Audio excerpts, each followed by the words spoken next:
తక్కువ సమయంలో ఎక్కువ ఇన్ఫర్మేషన్ తెలుసుకోవడమే స్మార్ట్ పీపుల్ చేసే పని. న్యూస్ పేపర్ లాంటి క్లారిటీ, న్యూస్ ఛానల్స్ కంటే క్వాలిటీ. ఏంటి ఇంకేంటి? 4 Sides TV app download it.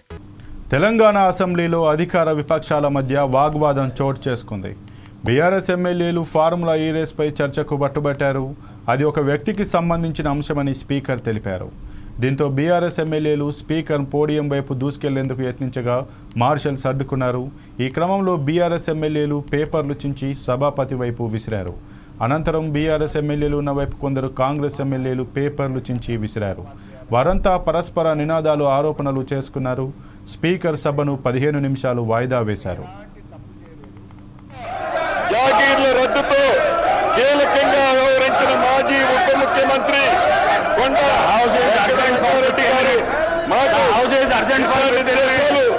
అని ఇక్కడ చెప్పాలి.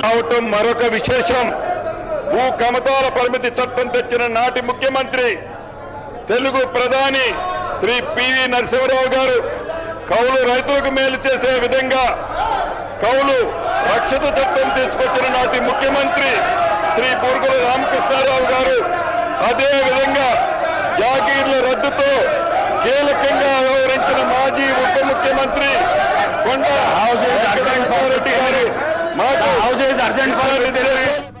గౌరవం ఉందో ఒక్క మంత్రి కూడా సభలో లేడు. సరే, I don't want to going to that. మేము అనేది ఒక్కటే, ఈ కార్ రేసింగ్ విషయంలో ఈ అసెంబ్లీ నడిచేటప్పుడు ఒక ఎమ్మెల్యే గారి మీద అక్రమ కేసు పెట్టిండ్రు. దయచేసి మీ ద్వారా కోరేది, ప్రభుత్వం చిత్తశుద్ధి ఉంటే మీరు పెట్టింది అక్రమ కేసు కాకపోతే వెంటనే ఈ సభలో ఈ కార్ రేసింగ్ అంశం మీద చర్చ జరపాలని మీ ద్వారా ప్రభుత్వాన్ని కోరుతా ఉన్నాం. సభ్యుడికి, ఎందుకంటే సార్ ఒక కేసు పెట్టేటప్పుడు అసెంబ్లీ నడిచేటప్పుడు ఒక సభ్యుడి మీద అక్రమ కేసు పెట్టినప్పుడు ఆ సభ్యుడికి చెప్పుకునే అవకాశం ఇవ్వాలి కదా సార్. అది తప్ప ఒప్ప కేటీఆర్ గారికి మీరు అవకాశం ఇస్తే వారు మాట్లాడితే మీకు, ప్రభుత్వానికి, రాష్ట్ర ప్రజలకు కూడా ఒక క్లారిటీ వచ్చేటువంటి అవకాశం ఉంటుంది అధ్యక్ష. ఇది ముమ్మాటికి అక్రమ కేసు. కేవలం కేటీఆర్ గారు 420 మీ హామీలను ప్రశ్నిస్తుండే కనుక లగచెర్ల రైతులను ప్రశ్నించి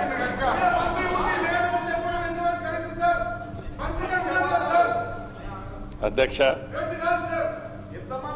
గౌరవనీయులు మాజీ మంత్రివర్యులు హరీష్ రావు గారు, మంత్రిని ఒకరిని ఉన్నాను అధ్యక్ష, ఎవరూ లేరని అనటం నేను ఇంకా మంత్రిలాగా హరీష్ రావు గారు కనబడుతున్నట్టు లేదు.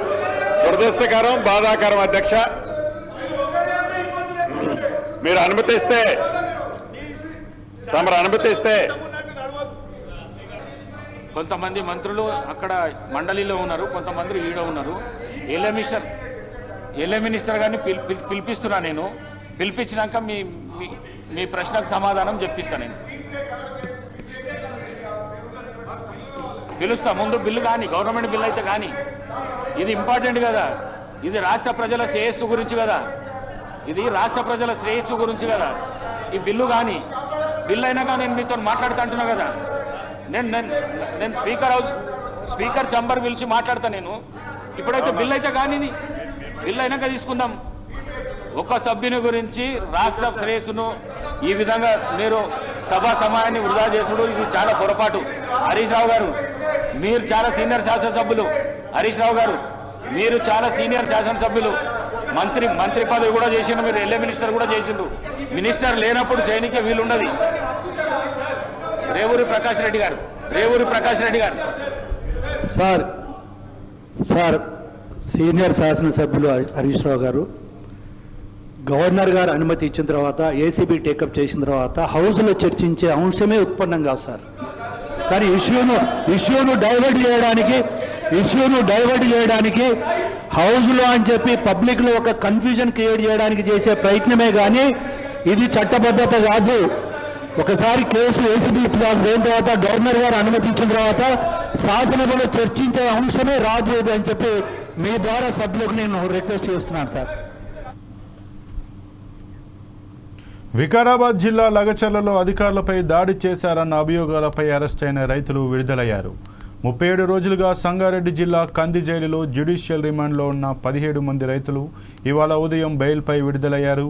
నవంబర్ 11న ఫార్మా విలేజ్ పేరుతో జిల్లా కలెక్టర్, ఇతర అధికారులు భూసేకరణలో భాగంగా ప్రజాభిప్రాయ సేకరణ కోసం లగచర్ల వెళ్లారు. కార్యక్రమాన్ని రైతులు అడ్డుకున్నారు. రైతులు తమపై దాడి చేశారంటూ కొందరు అధికారులు పోలీసులకు ఫిర్యాదు చేశారు. అదే రోజు అర్ధరాత్రి పోలీసులు 5 గ్రామాల్లో దొరికిన వారిని దొరికినట్టుగా అరెస్టు చేశారు.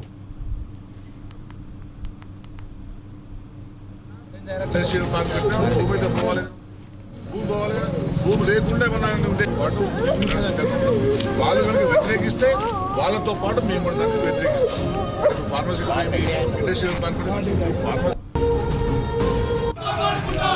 రాష్ట్ర ముఖ్యమంత్రి మోడీ వైఖరి విడాలి రాష్ట్ర ముఖ్యమంత్రి మోడీ వైఖరి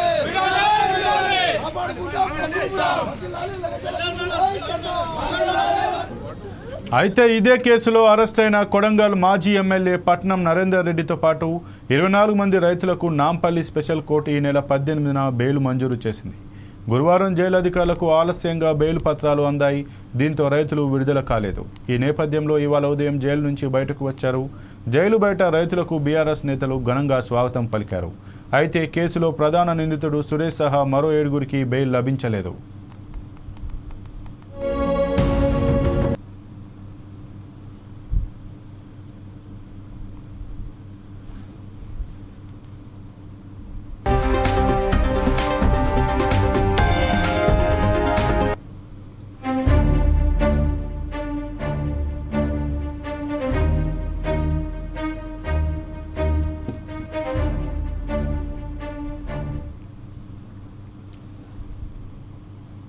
తెలంగాణ అసెంబ్లీ ప్రాంగణంలో బీఆర్ఎస్ నిరసన తెలిపింది. ఫార్ములా ఈ రేస్ కేసులో మాజీ మంత్రి కేటీఆర్ ఏసీబీ కేసు నమోదు చేసినందుకు నిరసన వ్యక్తం చేశారు. ప్రశ్నిస్తే కేసుల కక్ష సాధింపు చర్యలేనా అంటూ బీఆర్ఎస్ ఎమ్మెల్యేలు నినాదాలు చేశారు. ఆందోళనలో భాగంగా తమ వెంట తెచ్చిన ప్లకార్డులను భద్రతా సిబ్బందికి అప్పగించి సభలోకి వెళ్లిపోయారు.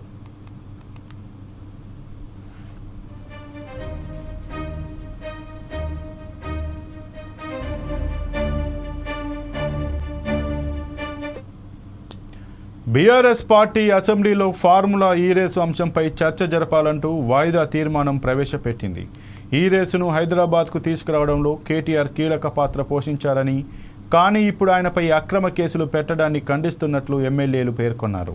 ఈ కేసులను రాజకీయ కక్ష సాధింపుగా పేర్కొంటూ అసెంబ్లీలో దీనిపై పూర్తి చర్చ జరగాలని డిమాండ్ చేశారు.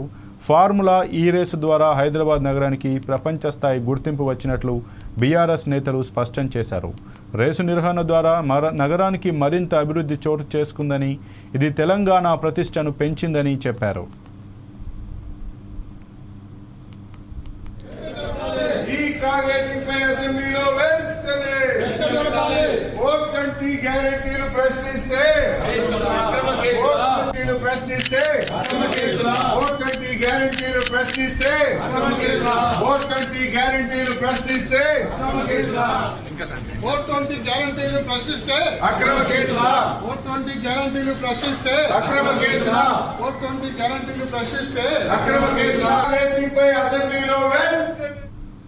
కానీ ఇప్పుడు ఇదే అంశంపై కేటీఆర్ను లక్ష్యంగా చేసుకోవడాన్ని బీఆర్ఎస్ తీవ్రంగా వ్యతిరేకిస్తుంది. ఫార్ములా ఈ రేసును పరిగణలోకి తీసుకొని కేంద్రం కూడా ప్రశంసించిందని, కానీ దీనిని కాంగ్రెస్ ప్రభుత్వం రద్దు చేసిందని, కక్షపూరిత రాజకీయ చర్యలకు పాల్పడుతుందని, కేసులు పెడుతుందని బీఆర్ఎస్ ఎమ్మెల్యేలు ఆరోపించారు.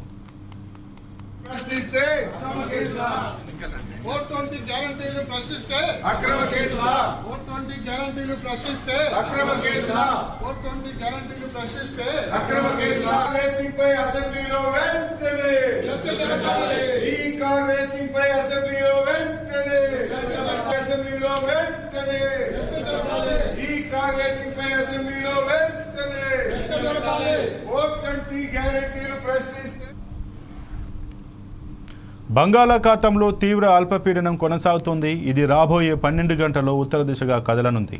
క్రమంగా ఈ అల్పపీడనం పశ్చిమ మధ్య బంగాళాఖాతంలో వాయుగుండంగా బలపడే అవకాశం ఉంది. తర్వాత 24 గంటల పాటు వాయుగుండం తీవ్రత కొనసాగనుంది. అల్పపీడన ప్రభావంతో ఏపీ, ఒడిశాలో భారీ వర్షాలు కురిసే అవకాశం ఉంది. కోస్తాంధ్రలో చాలా చోట్ల మోస్తరు నుంచి విస్తారంగా వర్షాలు కురిసే సూచనలు కనిపిస్తున్నాయి. రాయలసీమ జిల్లాల్లో కొన్ని చోట్ల ఉరుములతో కూడిన జల్లులు పడే అవకాశం ఉంది. తీరం వెంట గంటకు 40 నుంచి 50 కిలోమీటర్ల వేగంతో గాలులు వీచే అవకాశం ఉంది.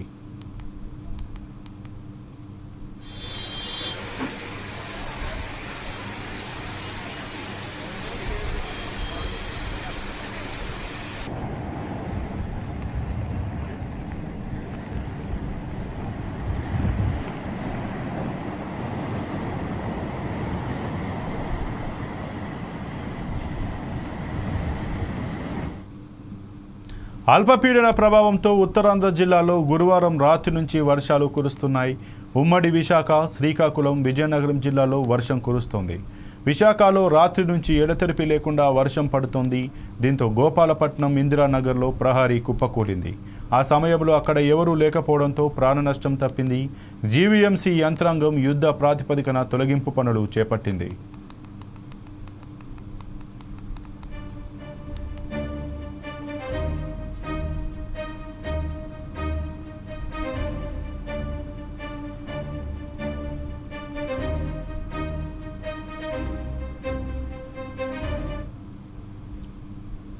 తూర్పుగోదావరి జిల్లా కొవ్వూరు వ్యవసాయ మార్కెట్లో పన్నుల వసూలను డిజిటల్ విధానంలో చేపట్టనున్నారు. దీన్ని పైలట్ ఎమ్మెల్యే వెంకటేశ్వరరావు ప్రారంభించారు.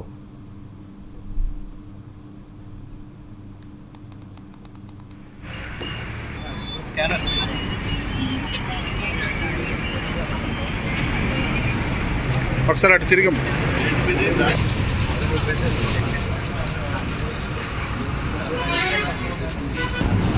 ఇతర ప్రాంతాలకు తీసుకెళ్లేటప్పుడు వ్యవసాయ మార్కెట్ కమిటీల ద్వారాగా ఏదైతే వ్యవసాయ మార్కెట్ యొక్క అభివృద్ధి కోసం, రైతుల యొక్క అభివృద్ధి కోసం, వారి సంక్షేమం కోసం ఏదైతే పన్ను వసూలటువంటి చేసేటువంటి కార్యక్రమం ఏదైతే ఉందో అది ఈరోజు ఇప్పటివరకు కూడా మాన్యువల్గా రాష్ట్ర వ్యాప్తంగా కూడా మాన్యువల్గా డబ్బులు కట్టించుకొని పన్నులు వసూలు చేసే కార్యక్రమం ఉంది. దానిని డిజిటల్ చేయాలని చెప్పిన ఒక మంచి ఆలోచనతోటి తూర్పుగోదావరి జిల్లా కలెక్టర్ అయినటువంటి శ్రీమతి ప్రశాంత్ గారు మొదటిసారిగా మన కొవ్వూరు నియోజకవర్గానికి సంబంధించినటువంటి మార్కెట్ యార్డు వసూలు డిజిటల్ రూపంలో ఈ యొక్క పన్నులు వసూలు చేసే కార్యక్రమం చేయాలని చెప్పిన తలుపుతో ఏర్పాటు చేసినటువంటి దీనికి ముఖ్య అతిథిగా ఇచ్చేసినటువంటి మన జాయింట్ కలెక్టర్ గారికి, అదేవిధంగా ఆర్డీఓ మేడం గారికి, ఇక్కడ ఇచ్చేసినటువంటి ఇతర నాయకులకు, అదేవిధంగా పత్రికా సోదరులకు, ప్రభుత్వ ఉద్యోగులకు, మార్కెట్ యార్డ్ కమిటీ వారికి ప్రత్యేకంగా అభినందనలు, కృతజ్ఞతలు తెలియజేసుకుంటూ ఒక మంచి ఆలోచనతో ఎందుకంటే మారుతున్నటువంటి టెక్నాలజీకి అనుకూలంగా ఇవాళ ప్రతి ఒక్కరు కూడా ఫోన్పే, గూగుల్ పే లేదా ఇతర నెట్ బ్యాంకింగ్ ద్వారాగా మనం ఏదైనా వస్తువు కొనుక్కున్నా కానీ, కూరగాయల దగ్గరికి వెళ్ళినా, కనీసం టీ తాగడానికి వెళ్ళినా సరే అంతా కూడా ఇవాళన్నీ కూడా డిజిటల్గా చేస్తున్న పరిస్థితి ఉంది. కాబట్టి మారుతున్నటువంటి టెక్నాలజీకి అనుకూలంగా మనం కూడా ఇవాళ ఎవరి చేతిలో కూడా నిజంగా చెప్పాలంటే జేబులో ఎవరు కూడా డబ్బులు పెట్టుకోకుండా ఫోన్ ద్వారాగానే అన్ని పేమెంట్లు కూడా చేసుకుంటున్న పరిస్థితుల్లో దీనిని ఒక టెక్నాలజీ రూపం ఏదైతే డెవలప్ అవుతుందో అనుకూలంగా కూడా దీన్ని మార్చాలని చెప్పి మన ఆలోచనతోటి ఇవాళ రాష్ట్రంలోనే మొట్టమొదటిసారిగా మనం ఈ యొక్క తూర్పుగోదావరి జిల్లా కొవ్వూరు నియోజకవర్గం నుంచి ఈరోజు మనం టోల్ ప్లాజా దగ్గర ఉన్నటువంటి ఈ యొక్క చెక్ పోస్ట్ దగ్గర ఈ కార్యక్రమాన్ని ఈరోజు మనం ప్రారంభించుకోవడం చాలా శుభ పరిణామం. ఖచ్చితంగా ఇప్పటికీ సంవత్సరంలో 164 లక్షల రూపాయలు మన కొవ్వూరు మార్కెట్ ధర కూడా అమౌంట్ ఈ పన్నుల రూపంలో ఇది వసూలు చేసినటువంటి పరిస్థితి ఉంది. ఇది మంచి డెవలప్మెంట్ తోటి ముందుకెళ్తూ ఉన్న పరిస్థితులు మార్కెట్ యార్డు.